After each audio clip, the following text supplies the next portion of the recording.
This next sequence, we're going to show you how easy it is to wire a rapid cabin.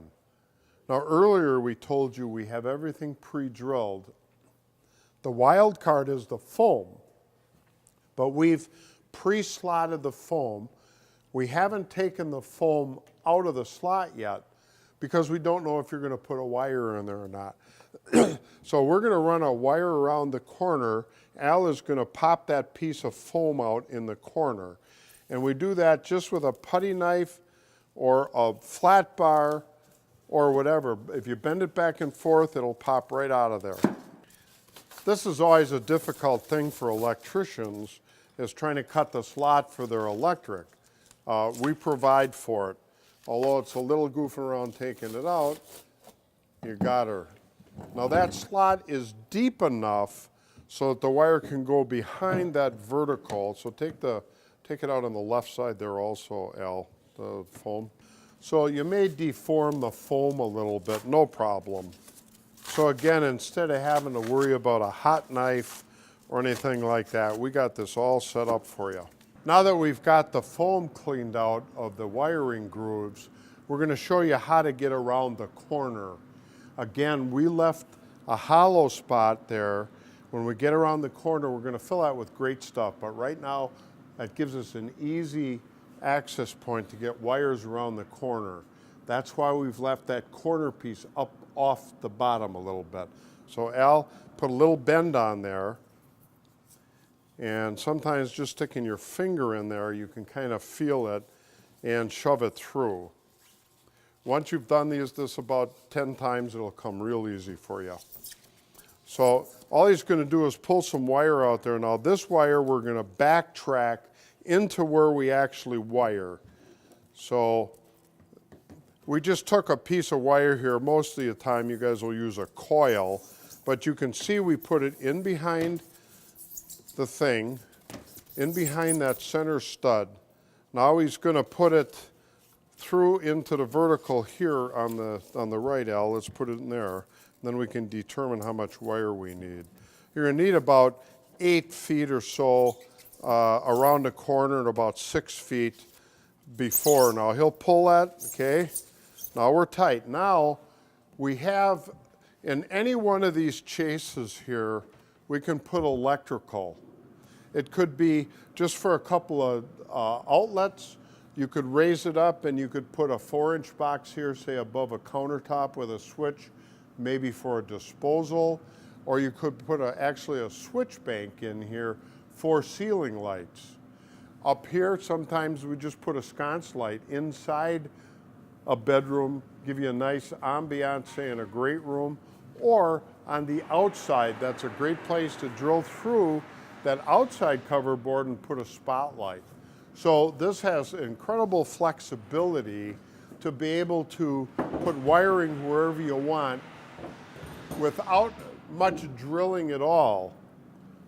This filler block that we put in up here, that we put in above or below the uplift bracket, has a slot cut out of it so that the electrical wire can go up behind here, and typically there will be a block here and the wire can go up behind. So we've given the electrician an opportunity to get wiring up in this cavity. So what we're going to do is we're going to insulate this first. And we do that with just straight bat insulation that Al will basically just stuff in behind those boards. Now you could foam this, you could take some of the leftover foam that comes and puts in there, but we want to insulate that board or that cavity so that we get no air intrusion there. Now this is bat insulation. We send a roll of this with your kit to use in oddball places. So kind of as you're wiring it, this is a good time to put that in. Now, once that's all in, this is ready to cover up. This is our inside cover board. This board is designed to be exactly 7 inches wide, and it's designed to cover between full log walls or a wall that butts up to a window. So I'm going to have Al just kind of shove the wire into the box. I've pre-mounted the box. You wouldn't have to do that, but maybe you're going to want to cut your 2x4 hole in here first, center it in, give yourself a template or whatever. These plastic boxes have little ears on them that it's kind of like a Chinese finger. The wire will go in one way, but you can't get it out the other. So he's pulling enough wire out of there. I'm going to shove that remodeling box in. Now this is ready to mount, and we're going to get the hardware and mount this for you, and you'll be able to see what this looks like. So this closure board will bump to the medallion, and it flushes out exactly with your window frame. And when we get into that deal, you'll see why. So let's start up on the upper left, Al, with a screw. No, right there. We send screws along with rosettes so that you get a nice decorative look. So Al can go ahead and finish that off. Let's put the electrical outlet in.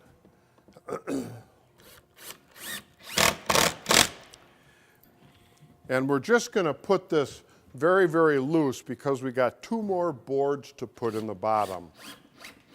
And we're going to show you how you can pop those in right now. We sort of jumped the gun with this. We should have put those 2 boards in. But Al will do that right now and show you a little trick if you did the exact same things that we did.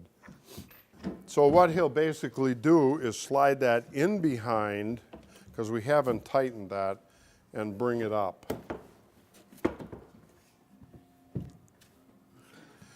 Now actually this is the last board that's going to go in.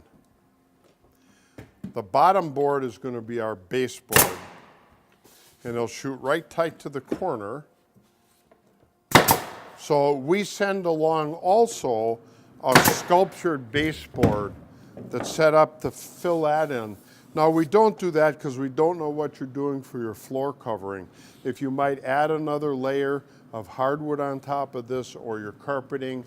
And the other thing we're doing that you'll see on our website and in our literature, we're also going to offer a pre-finished maple floor. It's a brand new product out of Crystal Falls, Michigan that we just are putting the finishing touches on. But that floor can go down instead of this OSB. That floor can go down. It's not only the base floor, it's also the finished floor, which is going to be maple, clear finish maple. And now you'll protect that. We'll put some protectant on that. When you have that floor down, all you have to do is pull a protectant up and your floor is done. There'll be more about that later, but we're really excited about also being able to offer that to you. So once we have the windows in and so forth, you have the window stools that come that we will show you in finished pictures. What we're trying to do is give you kind of a quick overview of the installation, but we'll show these sills going on. It's exactly the same as our classic solid wood cabin. So I appreciate your time. That pretty well fills out our filming for this segment. If you have any further questions, contact us at the information listed.